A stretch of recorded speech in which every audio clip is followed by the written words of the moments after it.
K Plus News Network presents. ముఖ్యమంత్రి చంద్రబాబు నాయుడు 100 రోజుల పాలన అద్భుతం. హజ్ కమిటీ మాజీ డైరెక్టర్ సయ్యద్ మగ్దూమ్ బుఖారీ సాహెబ్.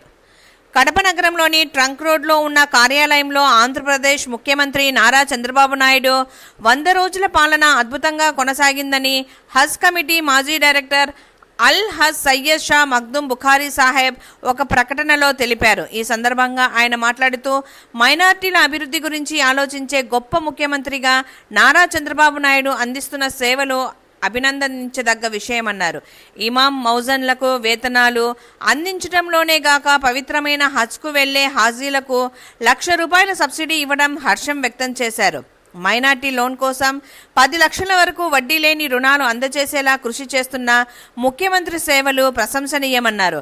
మన కడప హజ్ హౌస్ను త్వరలో ప్రారంభించే దశగా కృషి చేయటం శుభపరిణామమన్నారు. ఇదే కాకుండా అన్ని విధాలుగా ఆంధ్ర రాష్ట్ర ప్రజల కోసం అండగా నిలుస్తూ అహర్నిశలు వారి అభివృద్ధి కోసం పాటుపడుతూ ప్రజల మన్ననలు పొందిన గొప్ప నాయకుడు చంద్రబాబు నాయుడు అందిస్తున్న సేవలకు ప్రత్యేక కృతజ్ఞతలు తెలిపారు. అలాగే రాష్ట్ర మైనారిటీ సంక్షేమ శాఖ మంత్రి ఎండి ఫరూక్, జిల్లా టీడీపీ అధ్యక్షుడు ఆర్ శ్రీనివాస్ రెడ్డిలను ప్రత్యేకంగా అభినందిస్తూ వారికి కూడా కృతజ్ఞతలు తెలిపారు. ఈ కార్యక్రమంలో ప్రభుత్వ ఖాజీ సయ్యద్ జహీర్ అహ్మద్ బుఖారీ, మత గురువులు మౌలానా హుస్సేన్ హుసామి, మౌలానా నూరుల్లా, మౌలానా అబ్దుల్ అజీజ్, మౌలానా గులాం రసూల్ తదితరులు పాల్గొన్నారు.